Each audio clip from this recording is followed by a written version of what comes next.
In 1925, noted architect C. Howard Crane drew the plans for the Francis Palms Building and State Theater. With Crane's design of over 250 theaters from 1910 until 1929, and with 62 of them being in the Detroit area, Mr. Crane designed more than one theater per month. In order to make way for the Palms Building and the attached State Theater at the corner of Woodward Avenue and Elizabeth Street, several stores and a small theater, also designed by C. Howard Crane, were demolished. In January 1925, an army of skilled craftsmen began construction of the building, and 8 months later, on September 15th, the theater and office building were opened to the public. The total cost of the construction was $2 million, which equates to nearly $29 million today. Two prominent features of the theater were the $60,000 Wurlitzer organ and the central air conditioning system. Although the organ was removed decades ago, much of the original air handling system has been restored with this restoration. One of the first movies projected at the State Theater screen was a silent picture starring Rudolph Valentino. Live performances with large orchestras were also common. While Detroit's population continued to grow, the State Theater thrived from the 1920s through the mid-1960s. The late 1960s and 1970s, however, saw hard times downtown, and the office building tenancy and the theater attendance declined. Fast forward to 1979, when local real estate professional Chuck Forbes purchased the Palms Building and State Theater with plans to restore the still basically sound but vacant facility. With the loss of a theater tenant in 1980 and as owner of a now empty theater, Chuck found himself thrust into show business. He hired local artisans to restore areas of the theater most in need and staff to run the theater, showcasing movies and live performances. After many successful years renting the State to Live Nation for concerts, a long-term lease was struck in 2003 and renewed again in 2018, bringing about the complete restoration of the State, renamed as the Fillmore Theater, to include refurbishment of the theater ceiling, upper walls, and dome, as well as installation of new bars, upgraded restrooms, and carpet replacement. The brand new marquee will be installed before year end. This is a short video of the work that has been accomplished in 4 months.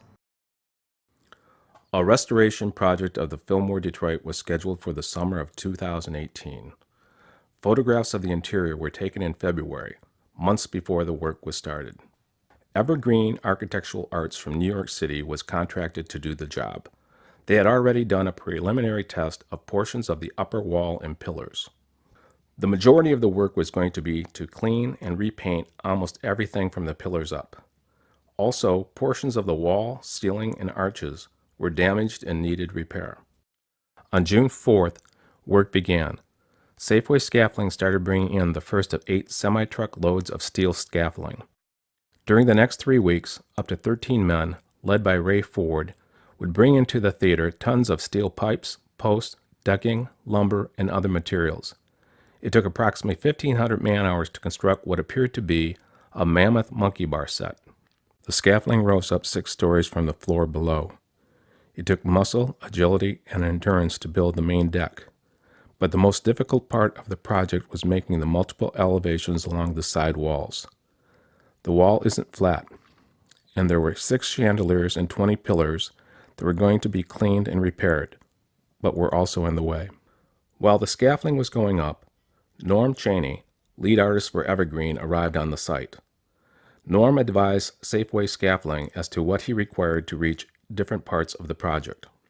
The distance between the wall and the scaffolding couldn't be so large that a worker would fall through, but it also couldn't be so close that workers would be unable to reach the area between the scaffolding and the wall. Ray Ford's crew did whatever was possible to adjust the scaffolding for safety and access. By mid-June, other members of the Evergreen group of artisans began to appear. The first week was spent checking the integrity of the surface of the wall and ceiling and testing different formulations of paint. The intent was to keep the same look that the theater originally had in 1925, but just a little brighter. Michigan-based Murray Painting was contracted to assist Evergreen.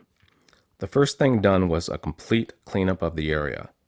In 93 years, no one had ever been close enough to touch, let alone clean off all the loose paint and dust stalactites that had formed above. The initial cleanup took more than a week. After the cleanup was completed, the ceiling and dome were painted with a beige primer. Artisans from Evergreen started testing formulations of paint on rosettes, mostly greens, browns, reds, and gold. Once satisfied with the painted test area, a glaze was applied by brush and rags and then partially removed. The end effect gave the painted area an even richer appearance.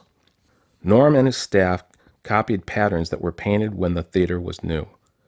From those sketches, stencils were created and used to repaint the walls and ceiling throughout the theater. More artists and artisans began to show up.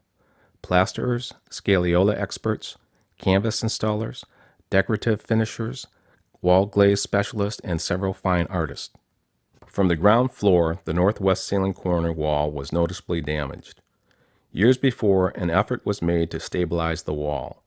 But now, working from a solid platform, professionals were able to reproduce the original raised plaster regions by making molds of adjacent areas. This type of repair was repeated in many sections of the theater. The deck surface had 4 different elevations that required multiple rolling decks of varying heights, some as high as 17 feet, to reach different areas of the ceiling and dome. Because the dome is so big, multiple artists were used. Since every artist paints a little differently, painting a large area can be a problem. If each artist painted in his or her own style, the dome would look like a patchwork instead of a unified piece. So before any large area was going to be painted or glazed, Norm or another lead artist would show the other members of the team what techniques everyone had to use. The panels that are under the dome on 3 sides were painted on canvases off-site. Once received in Detroit, they were glued to the wall and trimmed. The entire area was glazed by individuals and crews of various sizes. Because the glaze has to be applied and partially removed quickly, large areas required up to 3 to 5 artists working together. While the work progressed, 360-degree images were taken periodically under the dome. Using those pictures, a short video called Whirlwind was created that shows the lower dome area being transformed in about 60 seconds. Jim Forbes from Forbes Management, the owner of the building, would make periodic trips to the top of the platform. Ben Doherty from Live Nation, the theater's tenant, would also check the project daily. Both companies were satisfied with the quality and the pace of the work. The next show was slated for October 6th, and the interior restoration was nearly on schedule. Below the main deck, there are 20 scagliola pillars. Scagliola is an imitation marble made of plaster and pigment that was developed in Europe in the 18th century. The artisans stripped and cleaned the pillars, filled any holes or cracks, then sanded and polished the surface. It was laborious. It took an average of 4 people more than 6 weeks to complete that work. The red curtains that were originally on the north and south walls were replaced with 2 gigantic murals, each measuring 57 by 24 feet. 14 canvas sections that make up the murals were hand-painted in New York and then delivered to Detroit. Norm and his crew laid out the sections in the theater lobby. There on the floor, they labeled, measured again, then trimmed the canvases. 10 people spread out horizontally and vertically on the scaffolding. Working together, they applied glue to the walls, aligned the very large sections, then carefully unrolled the canvas. The work had to be done quickly before the glue set up, but also meticulously so as not to damage the painted surface. The upper balcony ceiling and walls were repaired and painted too. The rear murals were cleaned and 3 fine artists repainted areas that were damaged. Safeway scaffolding returned and removed the platform in less than 10 days. Additional crews installed or repaired doors, removed and replaced sections of the state bar, rebuilt the counter of the center theater bar, and ripped out and replaced the carpet. The air conditioning system was updated, and another team worked to tuck point the exterior.